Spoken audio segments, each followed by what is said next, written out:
Most Venerable Samdhong Rinpoche and other monks, nuns, all friends in Dharma, a good morning to all of you. We have a different day than yesterday. Weather is different. I think we should say it's a good weather.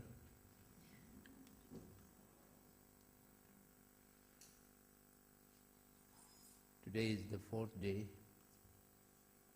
out of 5.5 days schedule. So more than 50% is over and less than 50% is remaining.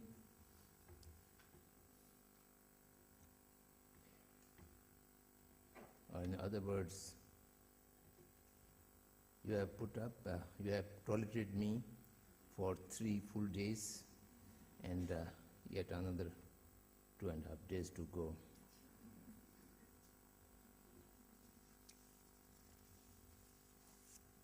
In an engagement or in a dialogue or in a monologue, that I don't know.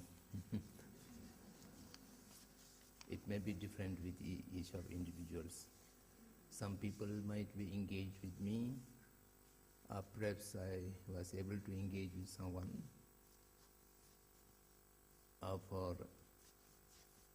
For others, there might be, I'm just doing a monologue.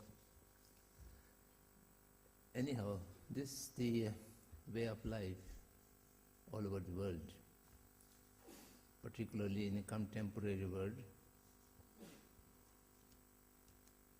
The relationship between individuals are become less and less because the instrument to establish relationships become more and more. So we are more engaged with the instruments and less engaged with the persons.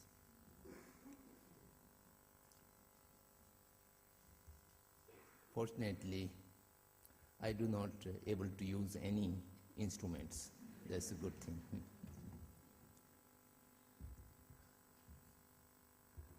More than a year before, somebody gifted me an iPad.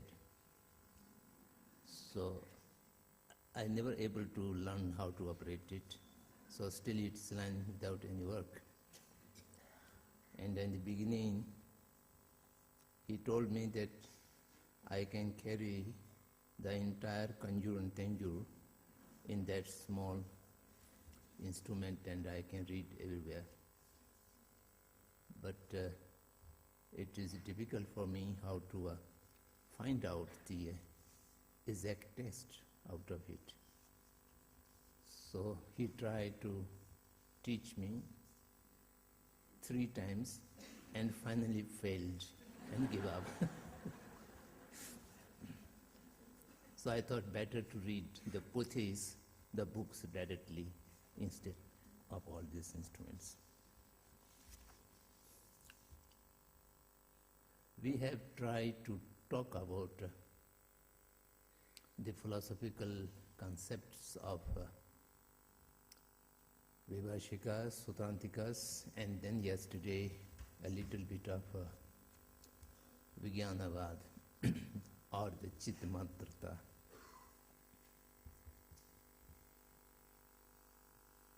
For me, the Vijnanavad is more challenging.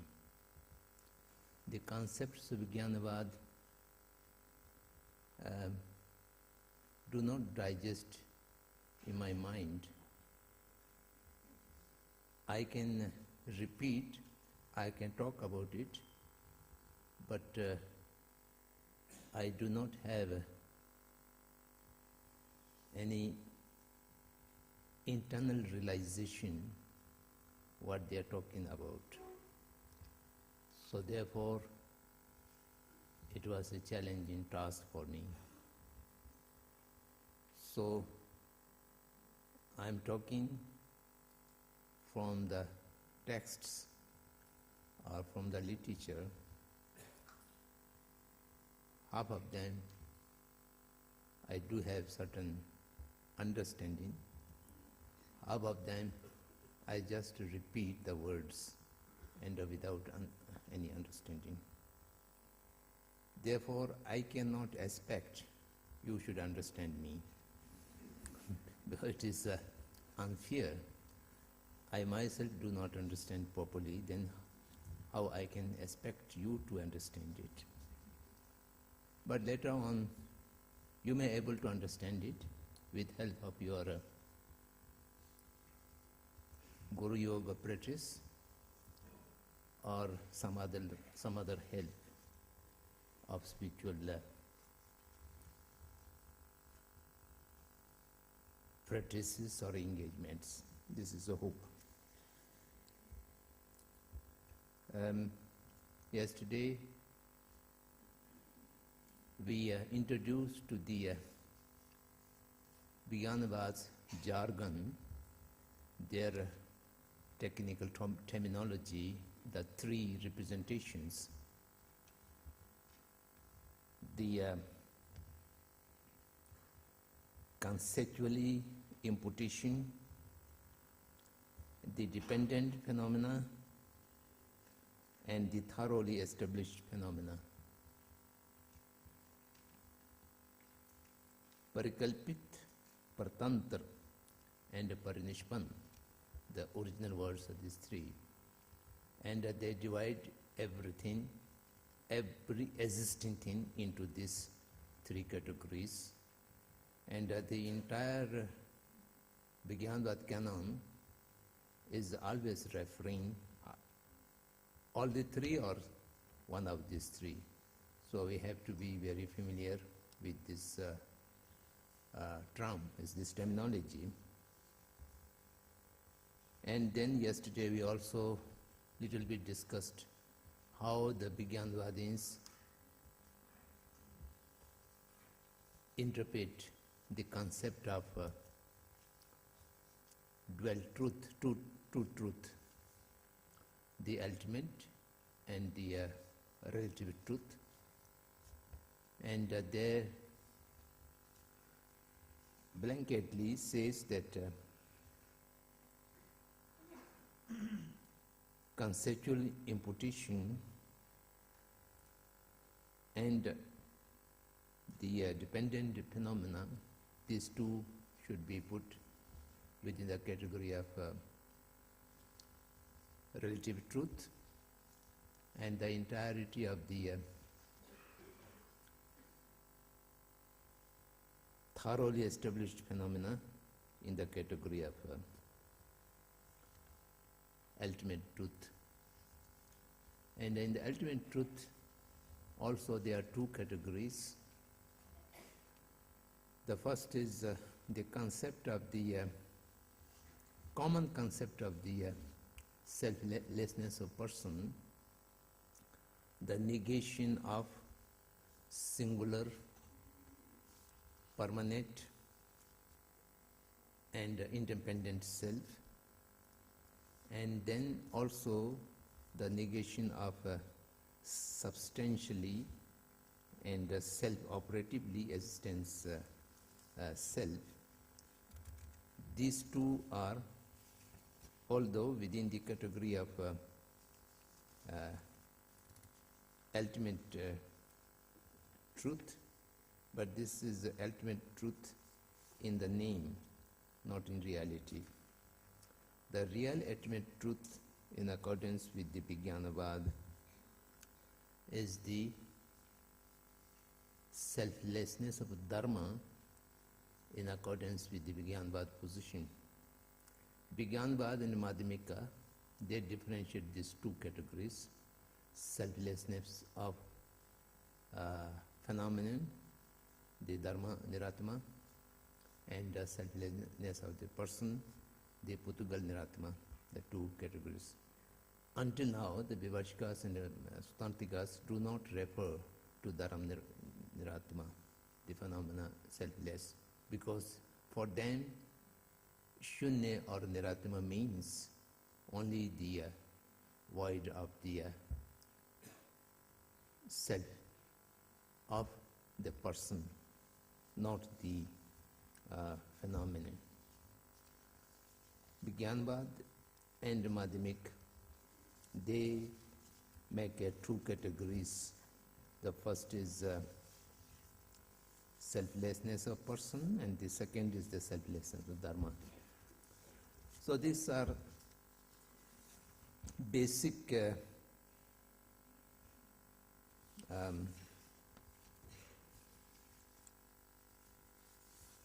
concepts that we shall have to carry in the mind while discussing.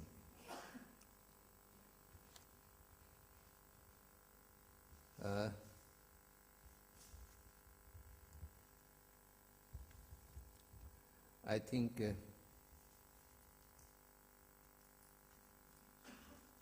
I should inform you in the beginning that this afternoon, most of the time will I use for discussion, question and answer. Tomorrow and day after tomorrow, we may not able to find time for a question and answer session. So therefore, anybody has any question, they may be handed over before the 4:30 today. And of course, there's important question left, then we may try to find some time. But basically, I think today is the most appropriate time to spend more in a question answer session. So that is kept in mind.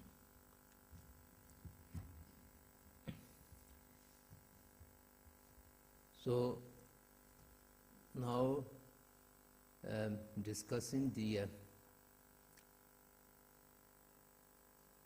unique position of Vigyanavad, which makes the Vigyanavad very different from the Strantiks and Vivashikas and also from the Madhyamikas, is the concept of the negation of external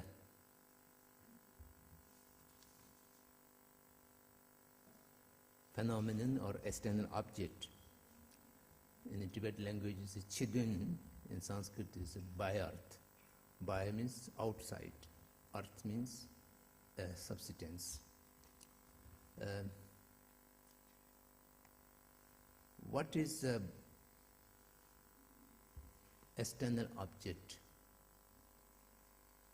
The external object refers to, or they define external object as an object which is completely independent of the mind. Independent means its origination and its duration and its decay are not due to the mind which sees it. So this kind of thing they consider the external object which is not entirely engaged or entirely operated or entirely governed by the inner mind. So this kind of object is they negate. And thereby, after negating such thing, then how they explain how do exist the apparent no consciousness, no mind objects do exist. This is obvious that there is so many things in the category of matter, not a mind. Material or substantive things outside we always see, and how you explain the essence of these things. And the Vijnanabhas explains that all these things came into existence by the force of mind, and when the force of mind sees, the outside objects also cease.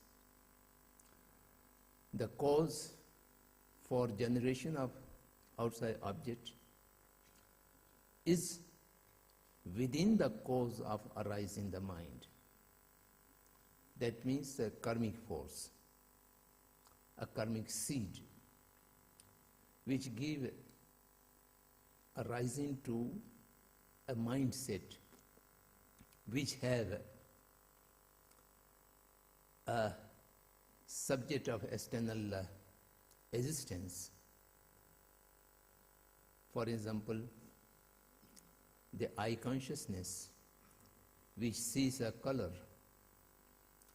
The color does not arise a separate cause than the cause of the arising, the eye consciousness, which grasps the color.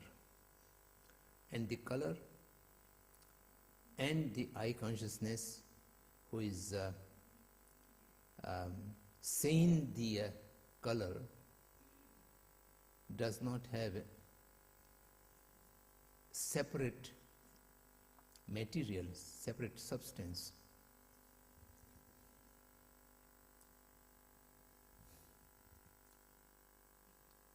Darva, the Sanskrit word is darva.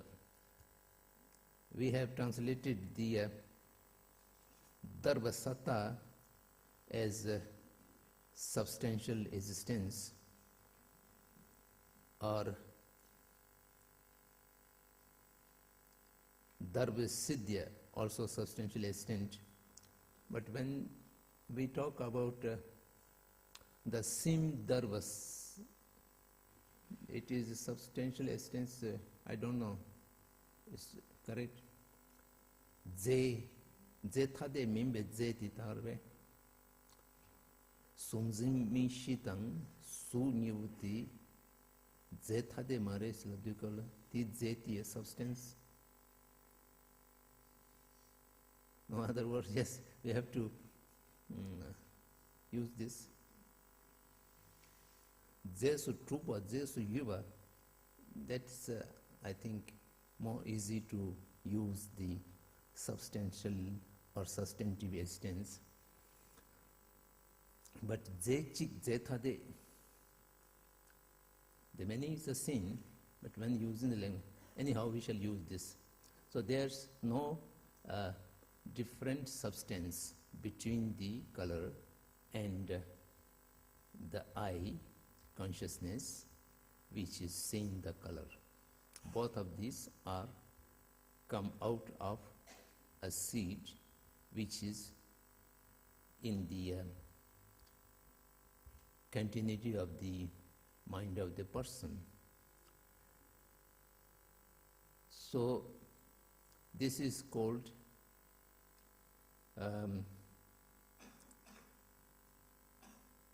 the subjective mind, the no-duality of subjective mind and the subject. I don't know, it's okay. Sunzin zeshen chitumba. Suan tan zimba. Suan is Zimba is we translated as subjective mind, and Suma is the subject. Maybe the subjective mind and the subject doesn't have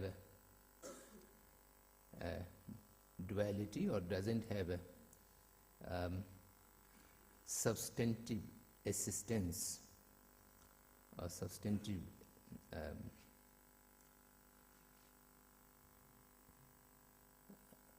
substantive nature, different substantive nature. And the negation of this substantive duality is the subtle dharma, niratma, the selflessness of phenomenon, which is the subject of meditation for the Bodhisattvas.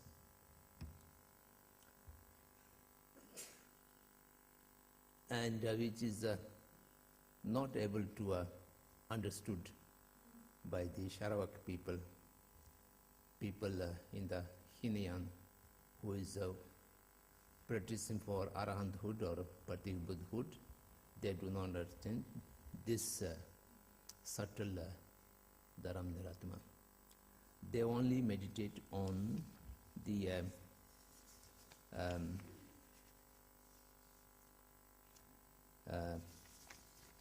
negation of substantial extent in the self-sufficient of a self. Kansa Ranjat Zehij Tumba, that is in Vigyanba's sense, is the subtle selflessness of the person. Singular, permanent, and independent self-negated is a gross level of selflessness of the person. So these two can be understood by the Saravakyani people. But the negation of the substantial difference, substantial duality between the mind and its subject, negation of that is the subtle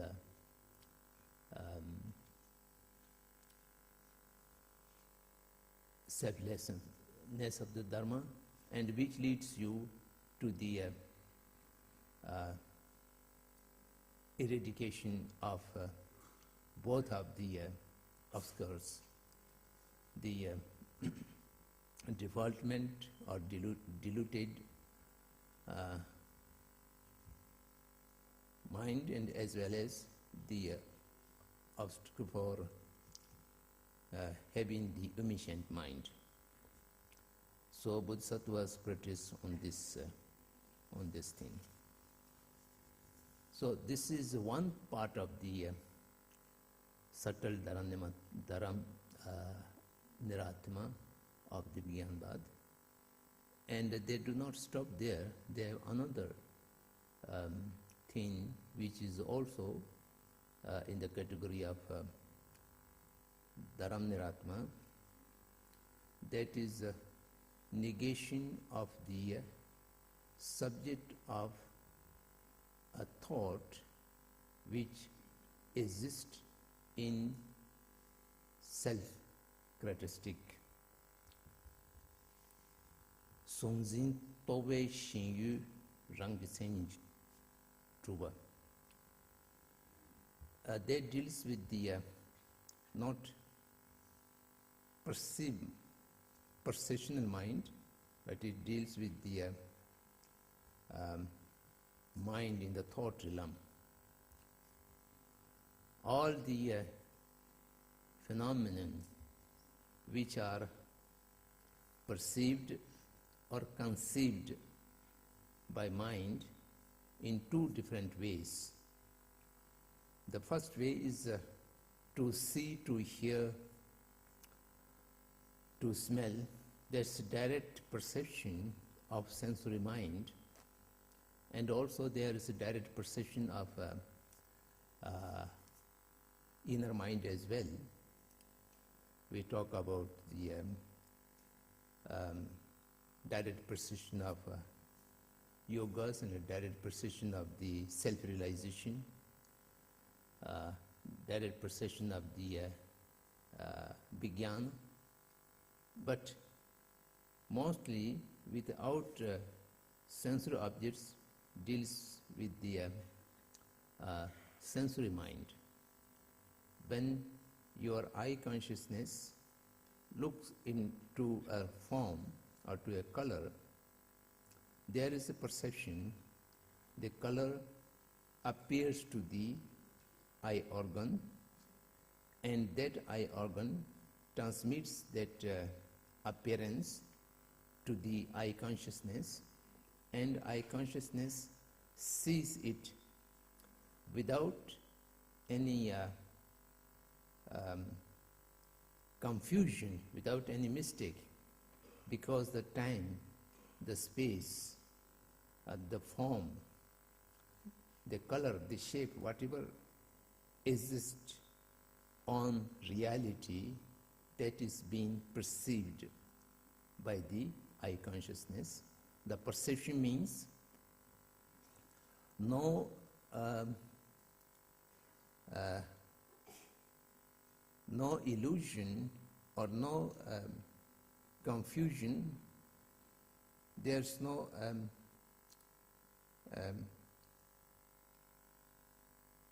inequality between the subject and between mind. It goes absolutely in a unison. So that is perception. Then the perception mind stops. The eye consciousness, who have directly contact with the color, when you close your eye, the contact is broken. As soon as the contact is broken, then this creates an imaginary color, the image of the color, and that image of color goes into in your thought realm. And you can remember, I have seen a beautiful blue color, and that blue color has a very clear image into your mind, and then the thought takes it all mixed up. The image of the color, the outside color, and no time, no space, all these have been mixed up. And then the thought take it as the real. So that's why the Hunzing Nishi, the eye consciousness of the perception of blue, and the blue grasping thought, this is entirely two different realms. The thought carries the image, and which further mixed up with the name, with the category, and all this. Because eye consciousness do not mix the blue with the name of the blue. The thought has the understanding, this color, the image in my thought is called blue, and it's big, it's small, it's beautiful, it's ugly, all kind of qualifications can mixed up by the thought process. So that thought does not have any direct contact with the subject, with the blue. And blue has gone. The time has passed. So they thought some blue color saw yesterday and remembered today, so they thought could not differentiate the yesterday's blue and now remembering the blue color in an imaginary state. All these have been mixed up. if the subject of below knowing thought exists substantially, exists by its own characteristic, then there is possibility of an external independent object.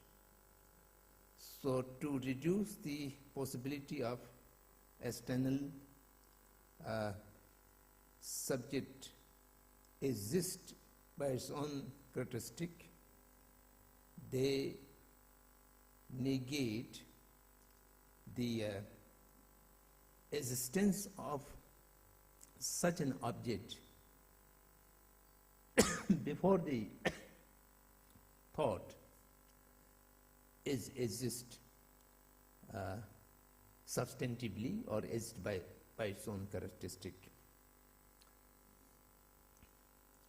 Sup sunzin tobe shinyuto rang senj rupa. The rupa does not exist by its own characteristic before the thought which conceives the rupa, that conceives the form. So this is the second set of dharma, niratma, and by negating the existence of such self-characteristic rupa as the subject of thought, and a different substantial existence of the rupa, the color or the shape, other than the perceptual mind. So all the external subjects are being either perceived or conceived by perceptual mind or by thought. And either way, there's no separate existence outside of the mind. So that is how to reach to the understanding of Chitmatrata. Only mind exists, nothing else exists. Now, when we say only mind exists, nothing else exists, does not mean that all existence other than mind is completely negated. Then if that, in that case, you are in nihilism. So this negation means that the external objects do not exist in its substantive different from the substantive of the mind. The substantive of the mind and the substantive of the outside object are a sin substantive material.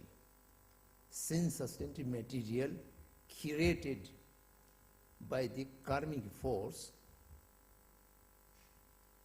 having on the continuity of the mind, or maybe the alay begins, most of the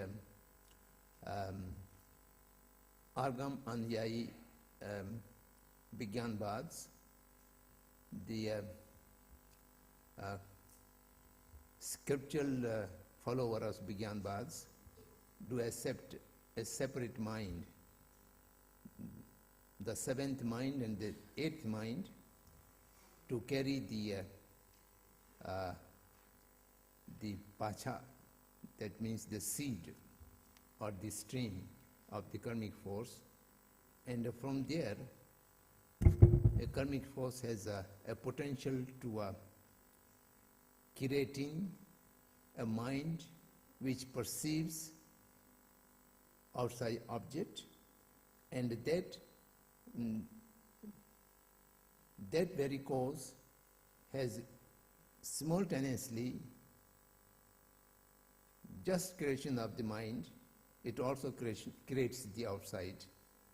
So it does not create two different substantive things, but one substantive thing, that is the color or the color perceiving mind. One is mind, the other is matter, yet they have a common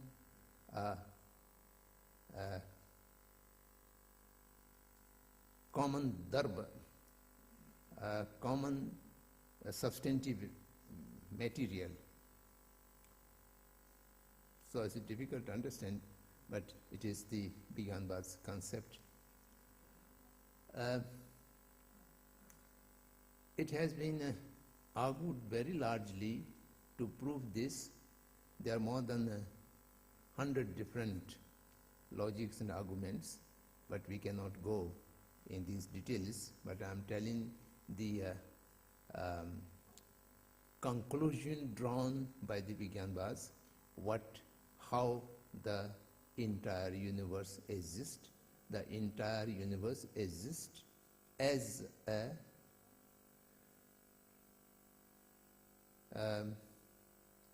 substance of mind, not different substance. The substance of mind is substance of the world, and substance of the world is the substance of the worldview, or the substance of the mind which perceives or which conceives the mind. So for the perceptual mind, they can negate the different existence of the substance, but for the concepts or for the thought, there's no way to negate the different substance, because thought doesn't touch to the reality of the outside object. And there the negation is how the common thought conceives the thing. They conceive that the form, a subject of form grasping thought, do exist independently outside in the shape of the real form, a real form which is perceived by perceptional mind. So for that matter, they negate this kind of form is not exist in its own characteristic. It's only imagination, it's only image created by the thought. The images are also two kinds. One image is image of the external thing. The other image is image of expression, image of thanye, that means the name or the qualities or the attributes. That also a kind of image. Tunchi, image is okay. There's no other word. Tunchi and dachi.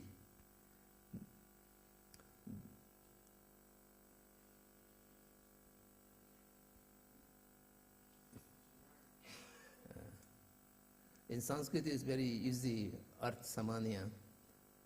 Arth means the many, and samanya means the general.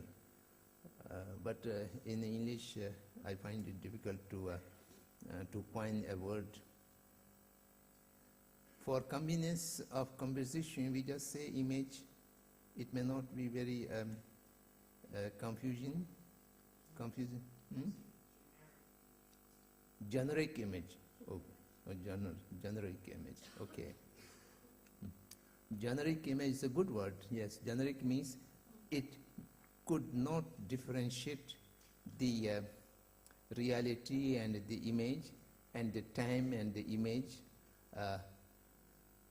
the expression and the image, all are mixed. So generic image that carries by the thought, and that does not exist other than conceptually input, it is not a exists there by its own characteristic. Su sunzin tobe yudu yamena su sunzin tobe shinshir rangi senji maduba.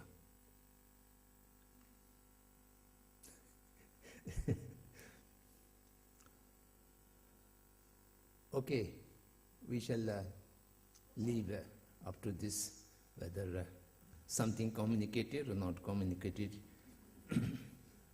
That's a different thing.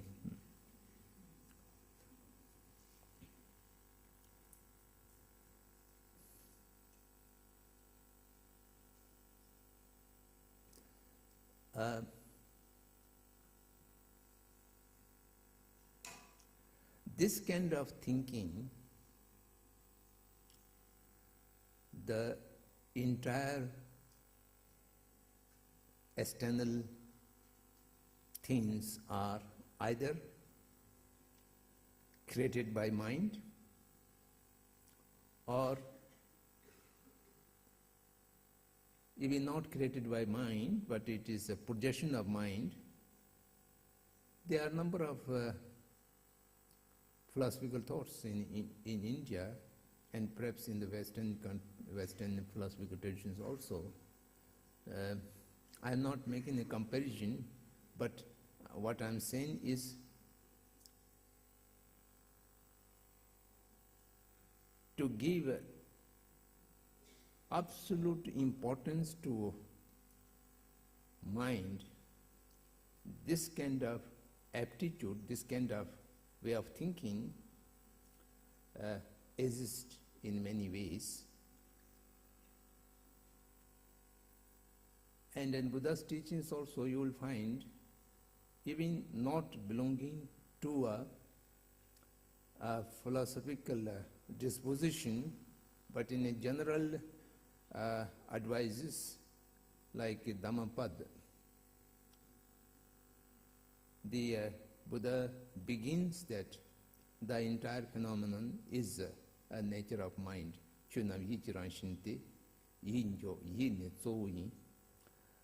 The mind is a forerunner, the mind is chief, something like that. So it has its own way of reducing the attachment and hate, and to bring the person into word. Our problem, a person in a bondage of defilements, bondage of karma and klesha, the person is only able to see outside. And due to that, the person conceives certain independent existence of a self, a soul, which is undefinable, and when we search it, not able to find, yet there is a gross grasping on it, and that builds up the ego, the Atma Dharana, and from which the all selfish nature of thought process or mindset comes out. So therefore, to look back to one's own mind, that begins from the Vigyanpad, or that begins from the Dhammapad, and it goes up to a very highest level of the practices in Tibet. The Mahamudra, the Dzogchen, and the tantric practice of non-duality of evam, and so on and so forth. All these are leading a person to look back to one's own mind. And therefore, the Vijnanabad philosophy is very helpful for the Madhyamikas and particularly for the tantric practitioners. So we should not just dismiss it out. So there is some relevance and there is some importance in these teachings.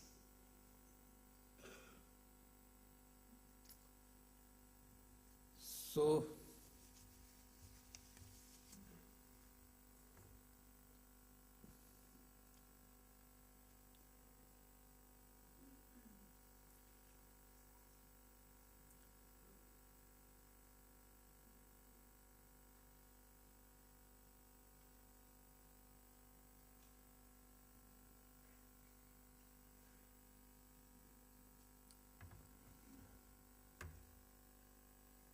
then in the realm of the phenomenon, we have discussed about the dependence phenomenon. Of course, the dependence phenomena are all composed phenomena, and these are no different substance from the mind. Then there are phenomena which does not belong into a composed thing, which are not transitory, which are not created by cause, that we call uncomposed thing, demache, the permanent things, in which large portion of conceptually input things are there, and the entirety of the Patinishpan, the well-established phenomenon. And for them, they cannot say the substance is same, because there is no substance to the phenomenon of non-composed, demachechu. And there they say the non-difference of its nature, mothademeva. The mind and the outside uncomposed things, the uncomposed things does not have any substance, substantive existence, but their nature again is with the mind. And the perceiving or conceiving mind of a non-composed thing is the nature of the non-composed phenomenon. And the nature of non-composed phenomenon is the same nature of the perceiving or conceiving mind of non-composed phenomenon. So thereby the entire three representations or three characteristics back to either not different nature or not different substance. By that way, everything is within the realm of mind. That is the Vijnanabhas try to establish.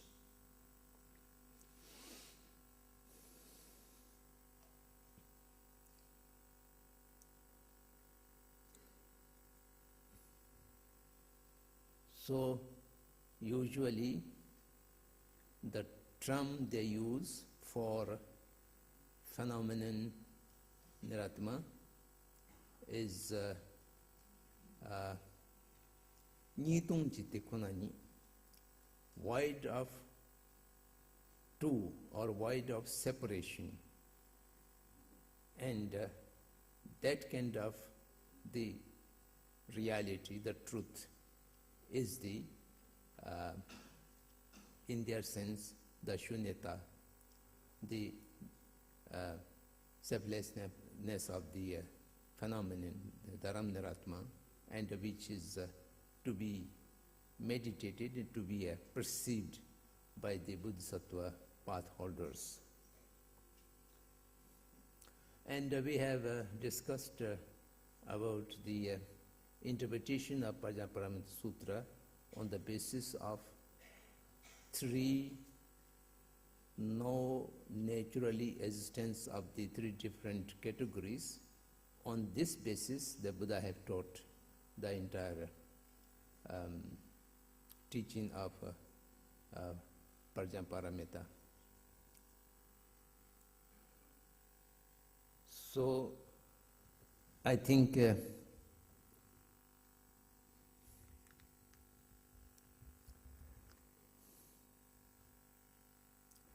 this much is the sufficient to have a glimpse of the concepts of the Vijnanavadi school. Now, how the Vijnanavadi schools conceive the person. Vijnanavadi school has a number of internal divisions, and I cannot go into the details of the internal divisions, but there are internal divisions. The most important two internal division is, as I mentioned before, the Agam Anuyayi, the followers of the scripture, and the Yukti Anuyayi, the followers of the logic. The followers of logic means the later Vijnanavad, after the Dignagan Dharmakirti, after appearance of Dignagan Dharmakirti, the Vijnanavad has changed a number of their positions. And before that, the Vijnanavad's concept was little different. For example, the early Vijnanavads, similarly with the Vivashik and Sotrantik, they also consider there is three different ultimate yana, ultimate vehicle. But it does not mean the Vijnanavads accept cessation of the continuum of consciousness.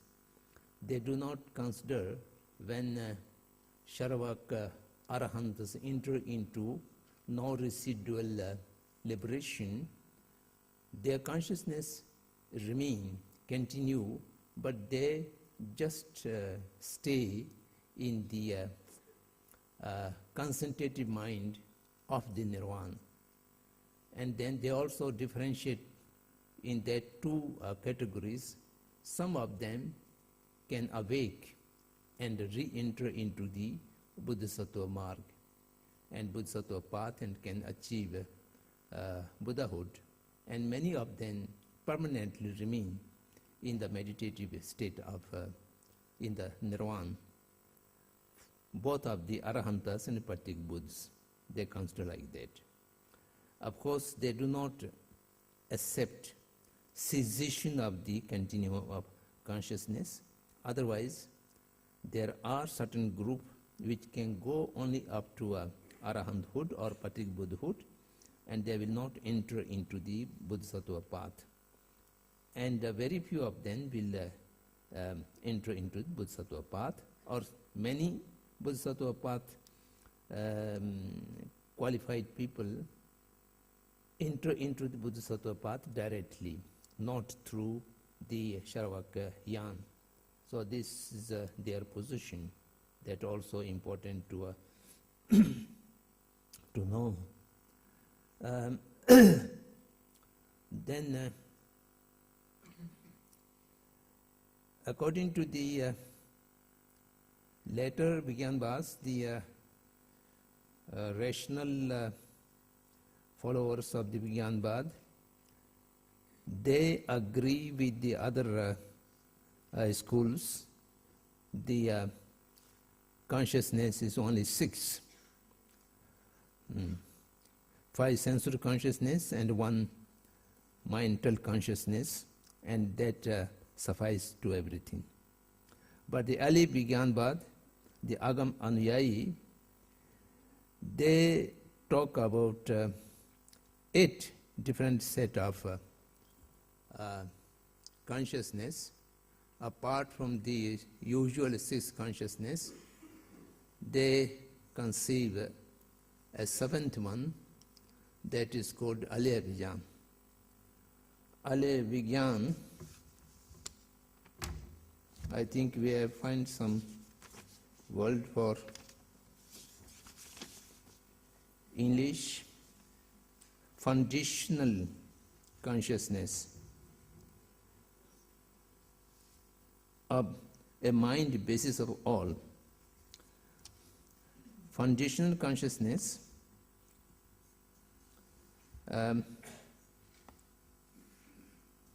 some other people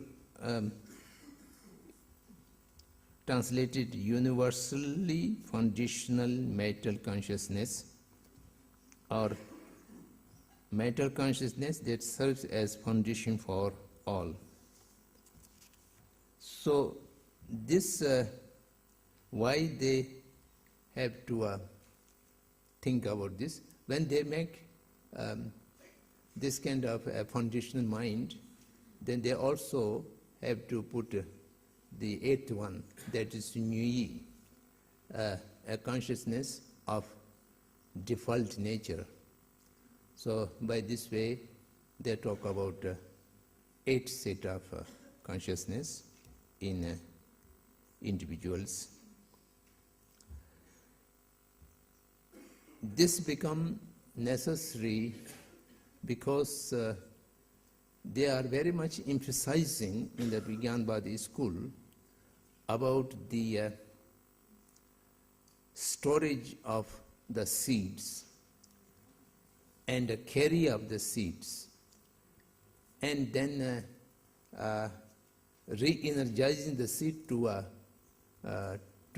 give the result, because the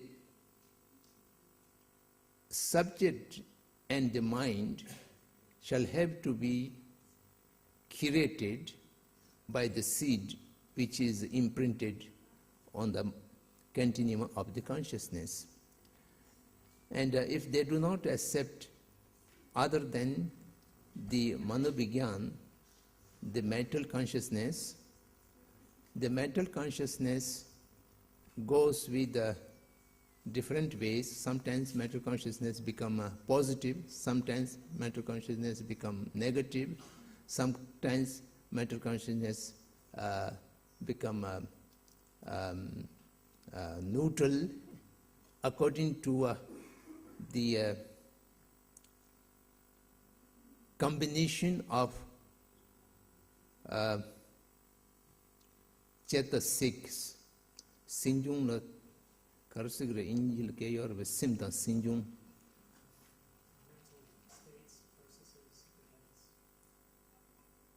Sinjung processes, mental state of process events. All the basic consciousness, the number shipas, goes with the number of 5 sets or different 5 sets of the sub-mental activities, due to which the principal mind is also changeable in its state. So in that case, there's no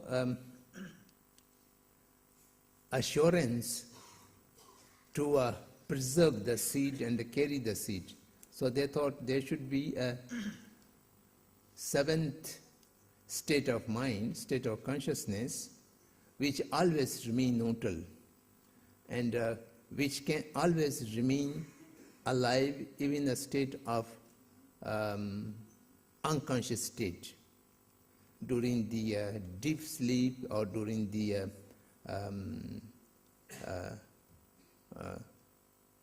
lost the consciousness due to disease or something, or in the intermediary, and wherever there should be a stable consciousness which carries the seed. I'm using the seed here for the Sanskrit word vasana, puken and pacha. Seed is okay, or you have some other expression for pacha? Habitual tendencies or propensities. That's too long. Because pacha is being substituted in Sanskrit and Tibetan language also by seed. So perhaps we can use seed. A seed which has been imprinted on the consciousness, and that consciousness carries that seed until it gives result. So that's why some of the Vijnanabad people talk about the seventh and eighth consciousness. I just make this as a brief information, and which may not have much relevance.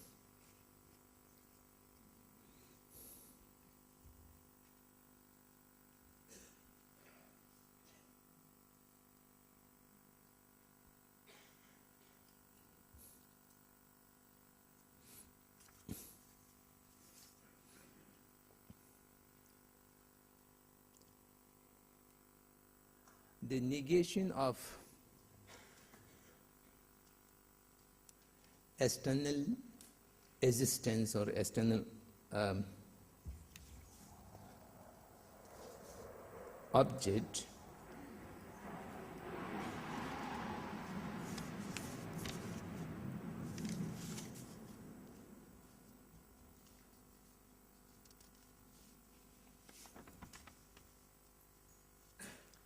external phenomena we have used before.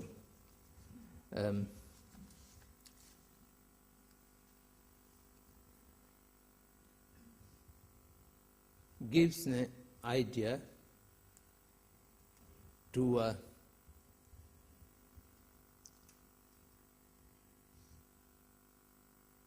the concept of the substantiveness of the mind, and the substantiveness of mind means that mind can curate everything, and mind can change everything. Mind can alter everything. So mind is the architect or the doer of the entire world or entire universe, and thereby the negation of the separate existence of external phenomena gives a very well established foundation to the mind. That's why the negation of the external existence is called well-established phenomenon. Parinishpan. Parinishpan refers that all the superfluous and all the rough things are being cleared out. They are being separated. And by separating all unreal things, then the real thing is being completely discovered, completely exposed. So, by exposing this well-established thing, now we shall have to differentiate these two separately.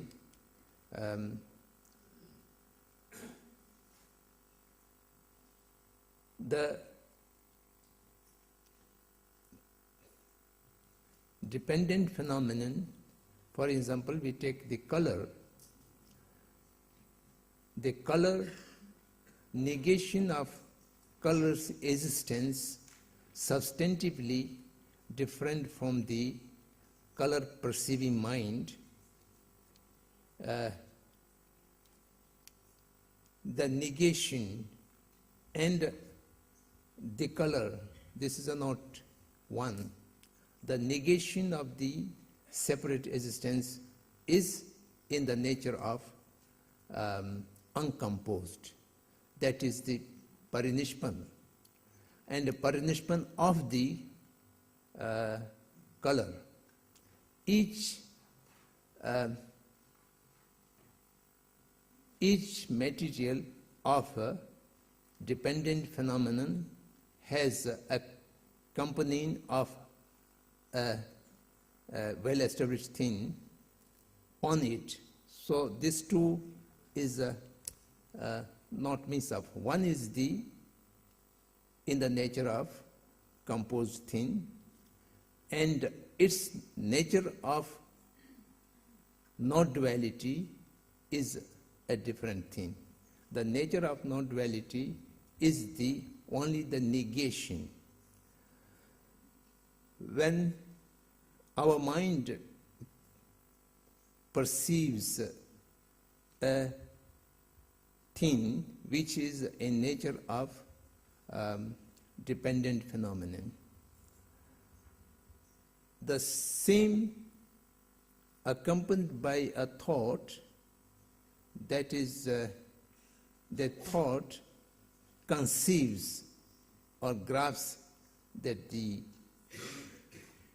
external color is different from, or it exists in a different substance than the mind. This is the grasping of the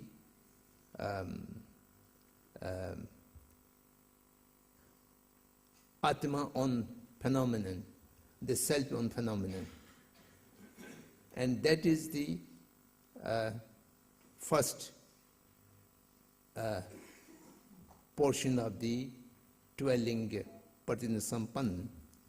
Unless and until you see the non-duality of these two, you will not able to see the ultimate truth, ultimate reality, and thereby all default minds will come out. So this is the Chuchi Danzin, Sunzin Zeshen Tun Zimbel Lo. The mind and the subject has a separate substantive existence. Such conception or such grasping is the real caplet of the all default mind which follows it. So that is the to be negated. So to identify, to recognize how this mind goes, that is that's a real way to meditate in Vijnanavad's subtle darshan of selflessness of the dharma or the phenomenon. So by negating this, then what perceive in this negation? The perception is only the wideness of the separate existence substantially, and that does not perceive the form, nor it perceive the mind, but the form and the mind do not exist, just negating the existence of in two different substantive nature. So that is the realization of the selflessness of the phenomenon. So by this way, the Vijnanavad proceeds.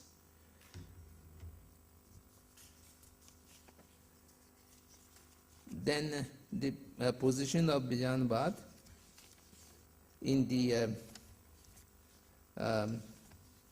graduation of path, there is not much difference between the Madhyamikas and Vijnanabadins. As I mentioned before, in accordance with the earlier Vijnanabadin, the Agam Anuyayi Vijnanabadin, they do accept the ultimate three designations, and thereby they also accept that all the Saravak practitioners do not have the perception of the Sungzin Zeshen Chittua, the non-differential existence of the phenomenons. They only meditate on the selflessness of the Dharma, no existence of a substantive self-operating self of a person, and that can go the eradication up to the arahanthood. Then as far as the things which need to be discarded by the path, it is the same with Madhyamikas. They talk about the Klesha Avaran, the obstacles of the default nature, and Gya Avaran, the obstacles for achieving the omissions. These are two different obstacles. And the first obstacle, the nature of Klesha, that is the grasping of the separate entity existent, and by this grasping, the creation of rag, dvesh, the hate, the attachment, and all other kind of mental defaultments, which are to be eradicated by the Arahantas or eradicated by the Bodhisattvas up to the eighth bhumi, eighth stage. So 10 bhumi is also accepted in the Vijnanabad. 5 paths are also accepted in the Vijnanabad. And Bodhisattva acharyas are no difference between the Vijnanabad and the Madhyamikas. The only concept of Gya Avaran, they think the seeds of the Dharma, Atma, Dharma, the grasping on the self of phenomenon, that itself is within the default category, but the seed of it, this is not eradicated by Arahantas, and the seed of this mindset is the Gya Avaran, the obstacle for omission. Otherwise, all the Darshana Marg, Bhavana Marg, and the Samvara Marg, and the Prayog Marg, these are no difference. We will talk about in the Madhyamika, and the Madhyamika's position and the Vijnanabad's positions are almost identical.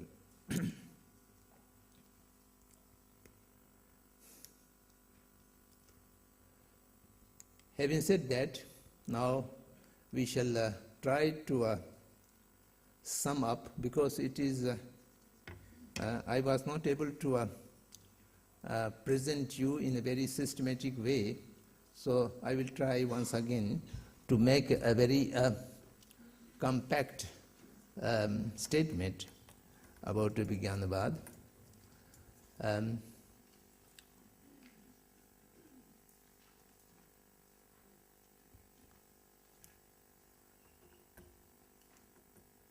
The Vijnanabad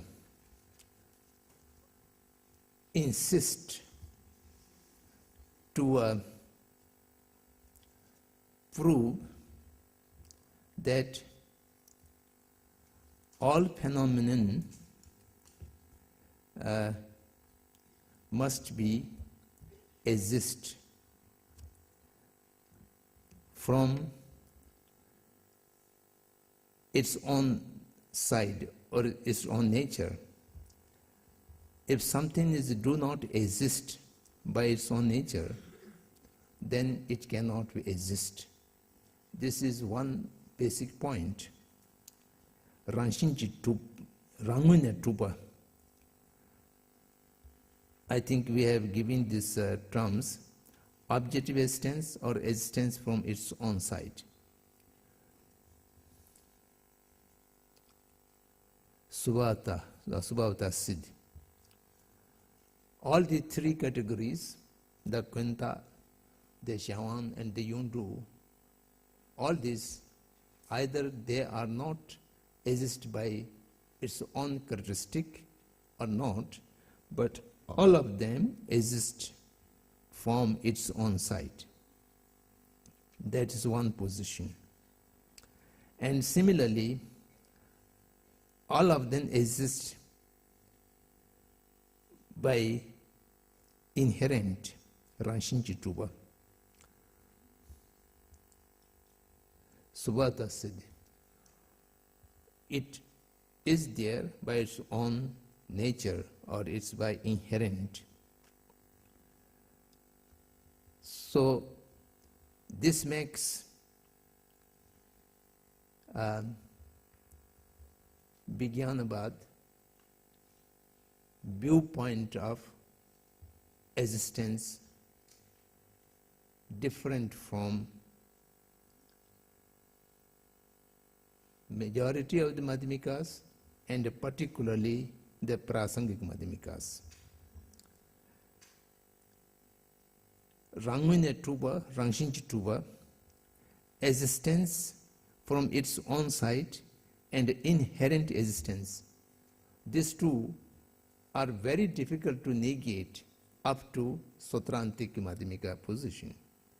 It negates only by Prasangik Madhyamikas, the highest level. So therefore, the Vijnanavas insist that whatever is of an existence, that must be existent from its own side and inherent. So this is their basic position.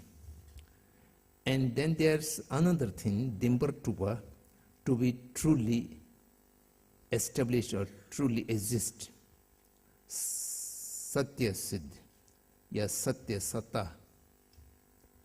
Here, the Vijnanavas differentiate. The things which in the category of conceptually imputation, the first characteristic of their phenomenon, that does not exist in this category. They are not truly established, or they do not exist truly. Dimbar Madhupa, Kunta Dimbar Madhupa. But the other two, the dependent phenomenon and the thoroughly established phenomenon, these two do exist in the form of to be truly established. Satya Siddhi or Satya Sata, Dimbar Tupa. Then, of course, all of them not exist to be established as self. Anatma, Niratma, that's very clear.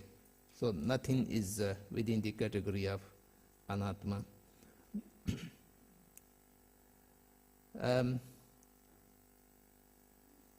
Then similarly, substantial existence, Jestupa.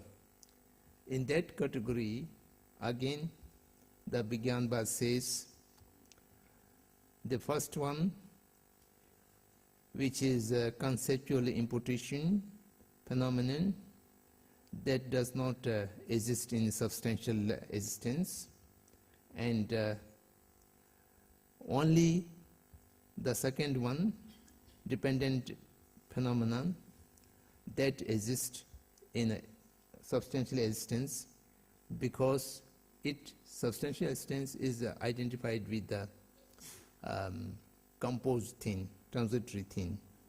And the third parinishpan, the thoroughly established phenomena, is also does not exist in a Jai, in a Dharma Satya, or the substantial existence.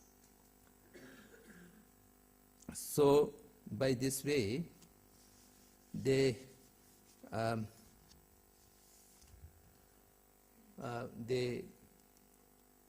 look to the world with a view,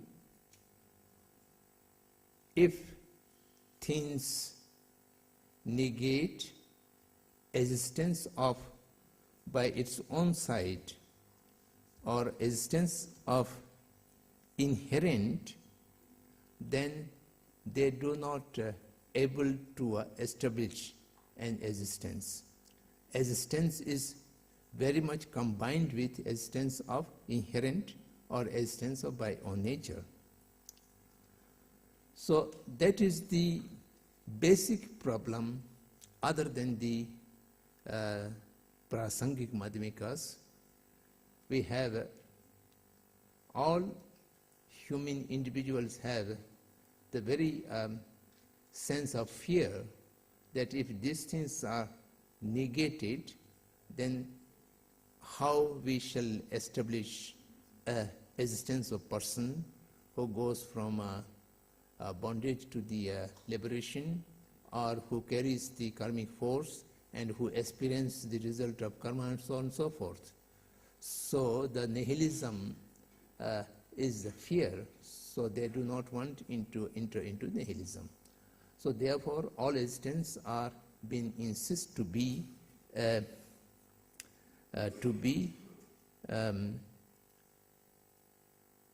one's own side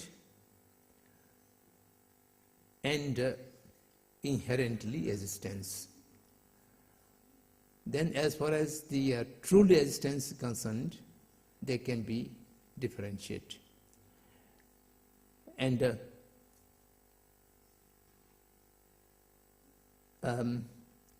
substantial existence, that can also be differentiated.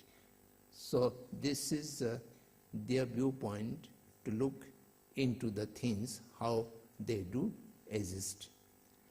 And thereafter, then their basic objective is to negate the existence of the external object or external phenomena, which is separate from the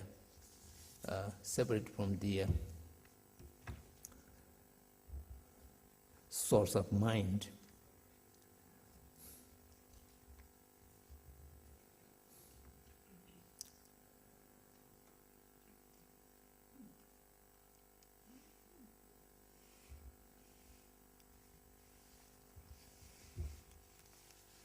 Not indulging into the technicalities of the philosophical positions, we have to understand all the different schools of thought in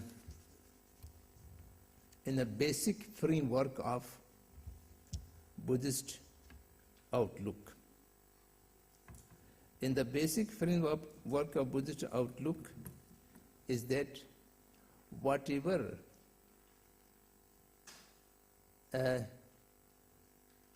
phenomenal existence are to be viewed, there is one common thread all through, right from Vivaskas to the Madhyamikas. That is the general principle of interdependent origination. The Patit Samutpad or Patit Samutpan. Interdependent origination conveys two fundamental positions of Buddhist view. The first fundamental position of Buddhist view is that there's no a solid existence which can be termed as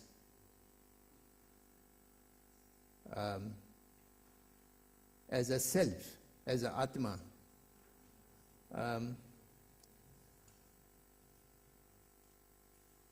Particularly the attributes of Atma, which is permanent, singular, and independent. So that is the pervasive position of pre-Buddhist philosophical schools in India, and Buddha for the first time to talk about the Niratma, the void of Atma, the void of self. And when he talks about the void of self, there are two expected reactions. The first expected reaction is that if there's no self, then how you can talk about the continuity of mind and a continuity of person, and a person can reborn, and that person can go from the ordinary stage to the stage of liberation, and which does not achieve in a one lifetime, and they need several lives. And in the void of self, how you can prove or you can establish the possibility of continuity.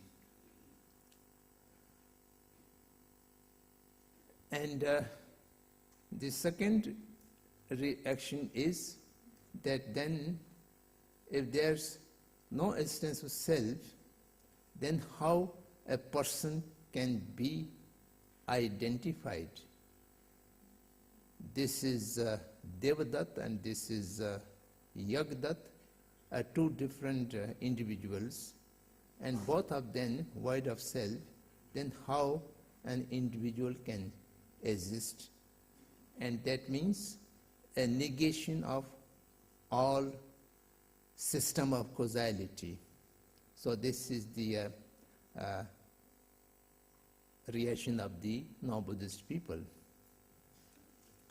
So what the Buddha says is that if there is a solid, singular, independent self, then the rebirth will not be possible.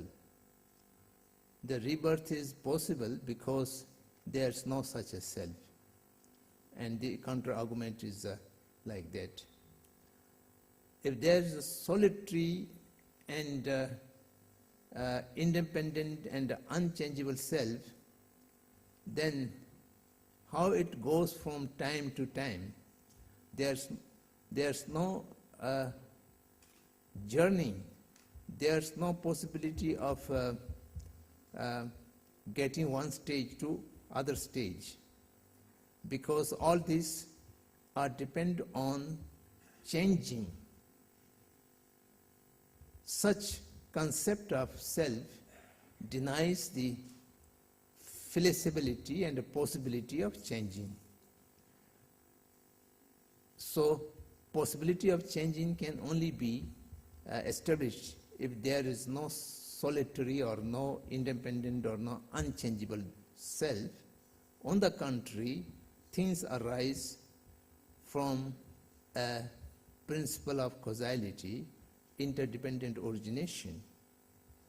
So the interdependent origination is become the essence of Buddha's teaching, which is entirely accepted in principle by all the four schools. But each one of the schools has a different interpretation and a different application when it comes to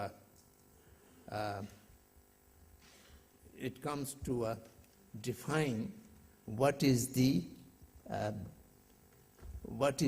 real definition of interdependent origination.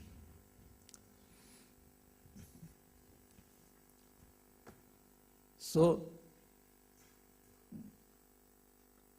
the interdependent origination is fully interpreted or fully understood only by the Madhyamikas. All the three lower schools, they imply the principle of interdependent only within the realm of composed thing, not in the uncomposed thing. So that's why there are certain subtle differences between the schools, how to accept their principle of interdependence. Now, we are at this moment talking about Vijnanabad.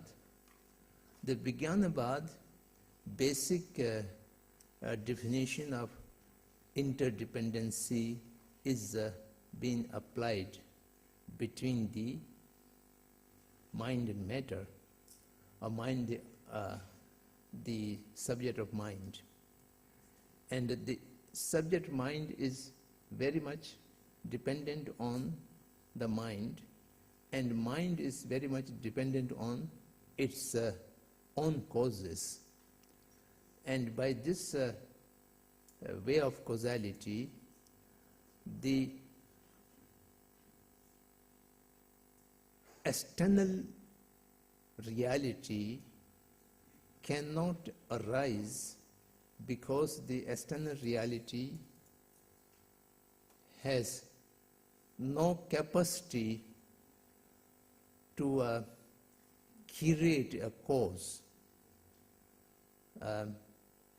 because the external things do not operate in positive or in negative.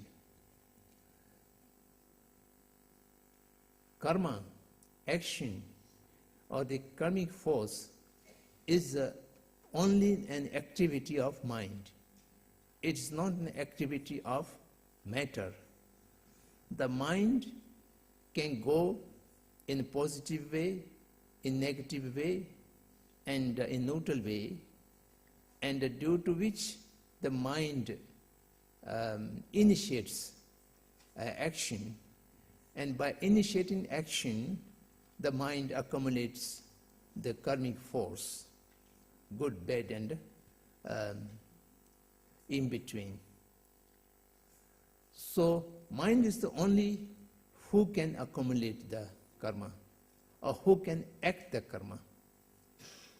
So, the other than mind has no capacity to accumulate or to act or to create karma.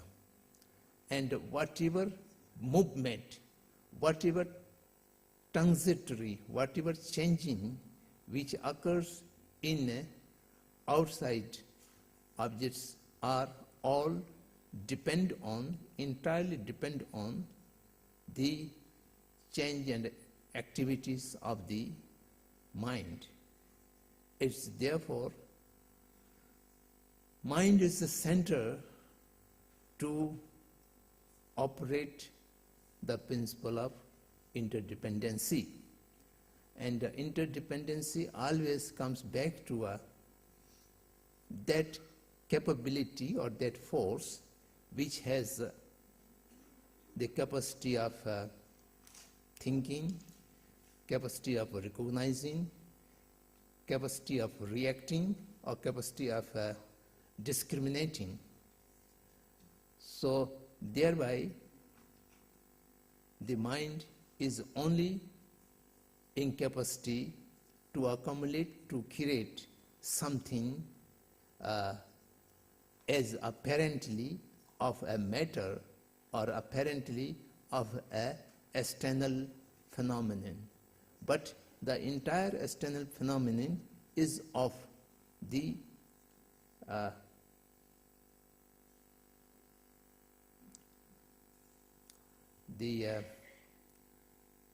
I don't know what to say, the side product of the production of mind. And that is their basic and principal position.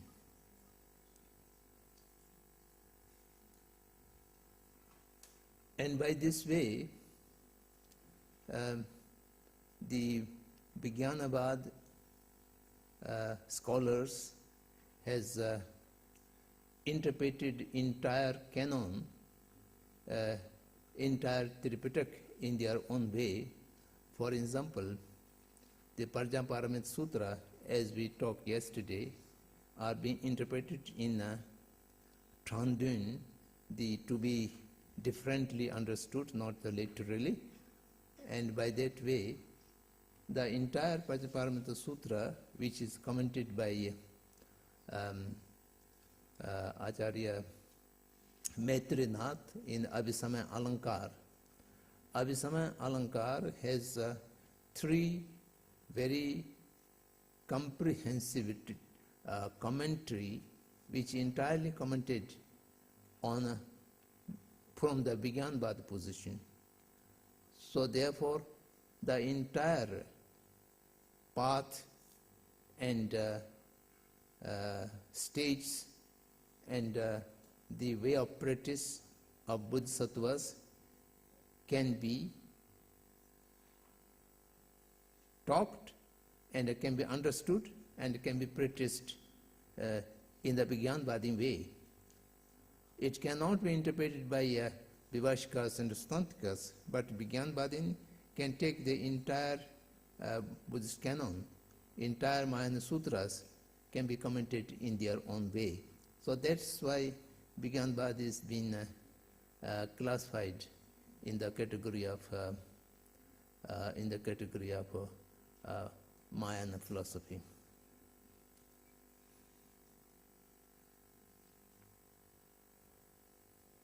So I think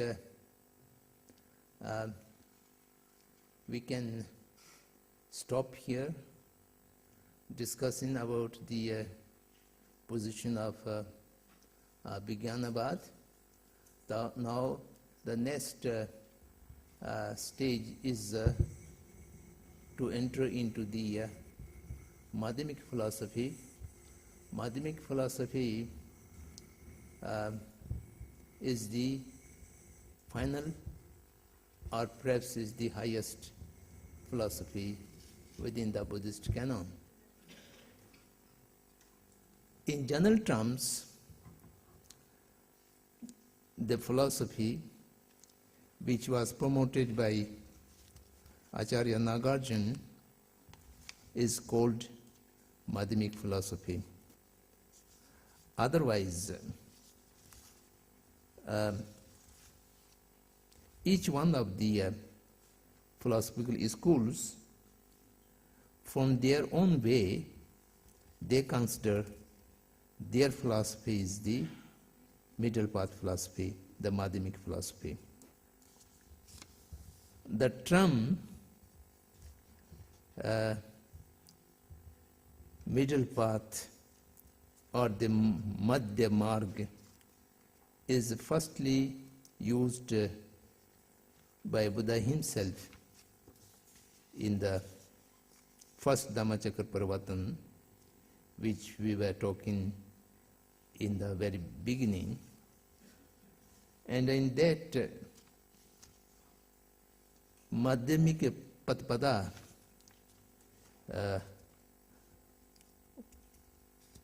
Omen Lamchi Kunduchuba, is used for the first time, and I think this expression was not used by non-Buddhist schools before Buddha, neither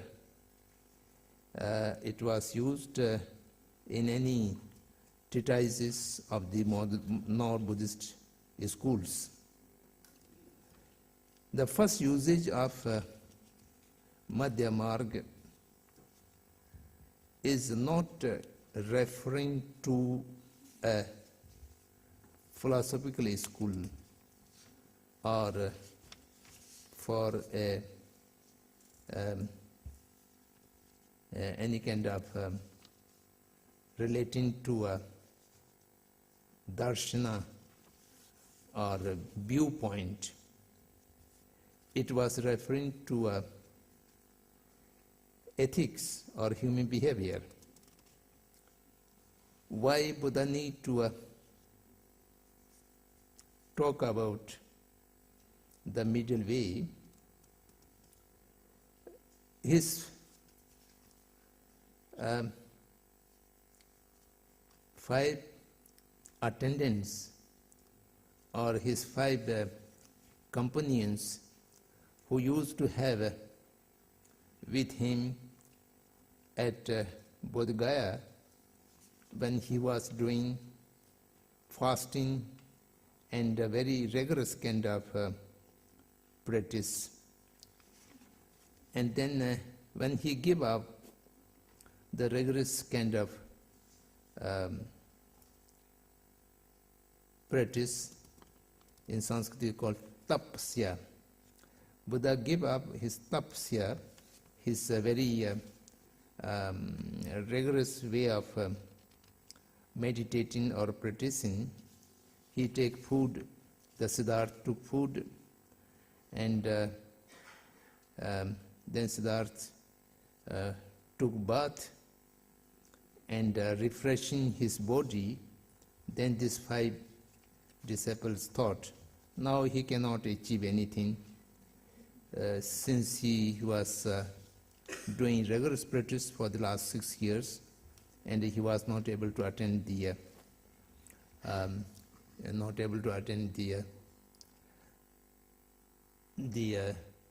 wisdom, the realization. Now he become an ordinary person, just taking gross food and just leading a life of easiness. Then the 5 of them left Siddhartha there, and they come to Sarnath, Rishpatan, Mirgdao. And then Buddha, after getting enlightenment, spent 7 weeks at Bodh Gaya. Then for the first preaching, he come to Sarnath.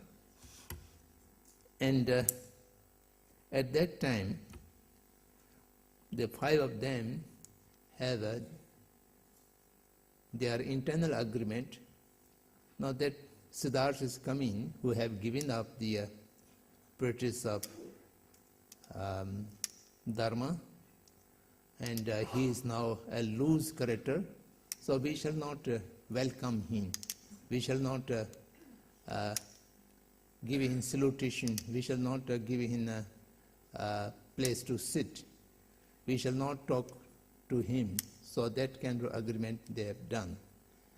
But when Buddha, the enlightened one, approached near to them, and they are not able to abide by their own agreement, and due to Buddha's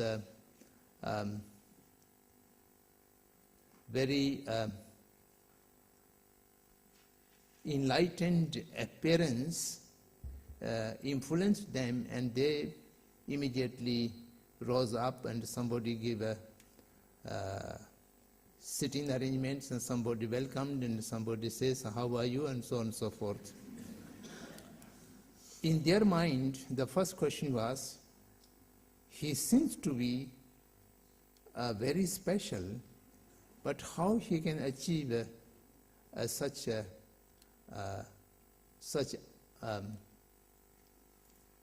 divine nature without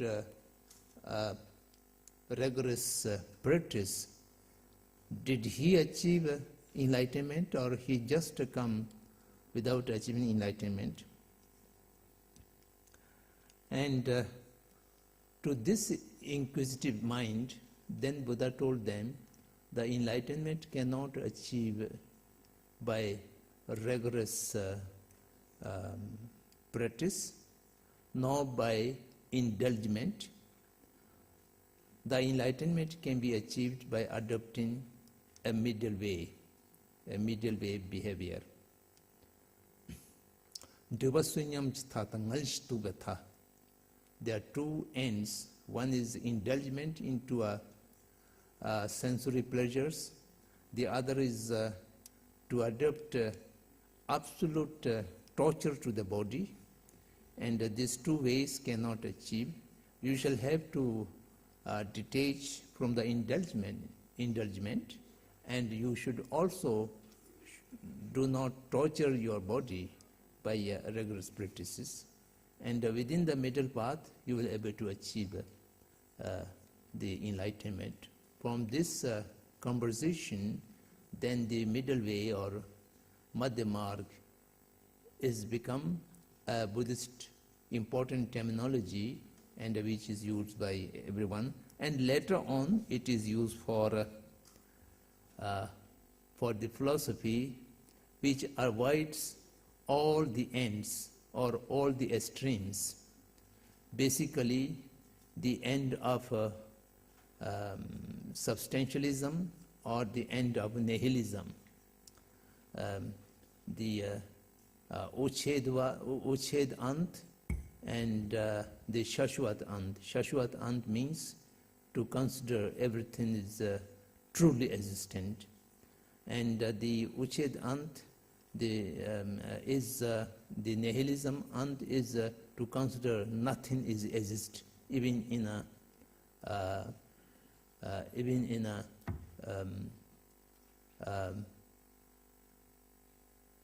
worldly or indesignated way. So therefore the avoiding of all kind of the extremes and the ends, that is called the middle way, the Madhya Marg or the Madhyama. Madhya Marg means the center, the in-between. So thereby the Vivashikas think that their philosophy is the Madhyamic philosophy. No ends are indulged.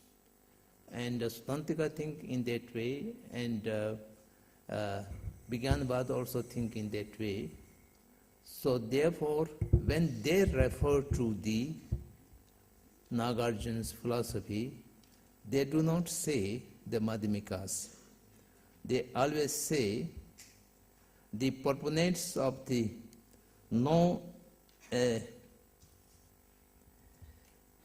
essentialism, Nisvavadin, Ngo Nyime Parmhawa. You people talking about Nisvavata, there's no existence of its own nature. So the Madhyamik is a term is used by Nagarjuna and Nagarjuna followers themselves. But the other sects, when they refer to Nagarjuna's philosophical tradition, they always say the Nisvavadin. Nisvavadin or Ngonyime Pamhawa, that is usually they call it. So in common treatises, and also the treatises belonging to a Nagarjuna tradition, then of course they use the Madhyamika for their own school. Nagarjuna, as we mentioned briefly yesterday, and his chief disciple Aryadev, and these two are the parental Madhyamikas, and during the Nagarjuna's period and Aryadev's period, there is no division as Sautantik Madhyamikas and Prasangik Madhyamikas. Sautantik Madhyamikas and Prasangik Madhyamikas are arised later on by the commentators. So up to date, Nagarjuna and Nagarjuna and Arya Dev, their treatises are accepted by all different subsections of the Madhyamikas. Nagarjuna, after re-establishing the Paramita Sutra as a basic sutra, and the many Mahayana sutras relating to the second Dhammachakra Parvatan, and also relating to the Paramita teaching, there are so many different sutras which he brought back to the light.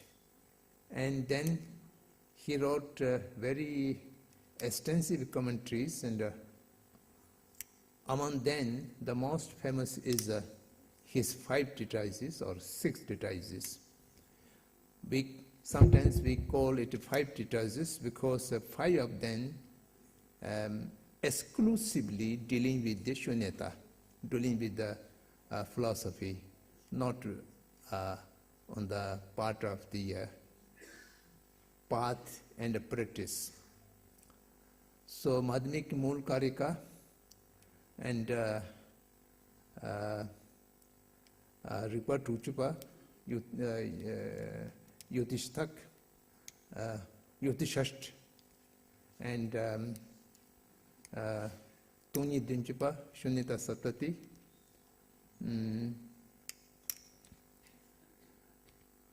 some of them not coming to mind. Anyhow, there are 5 treatises which are exclusively Bidulu Sutra, Shimunamta, and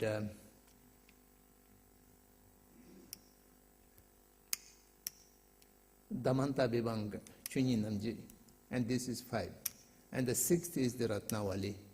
As I mentioned before, the Ratnavali is not only for philosophy alone, it gives a lot of worldly affairs and how a king should rule his subjects, and how to practice the Bodhisattva path, and how to practice the 6 professions, and so on and so forth.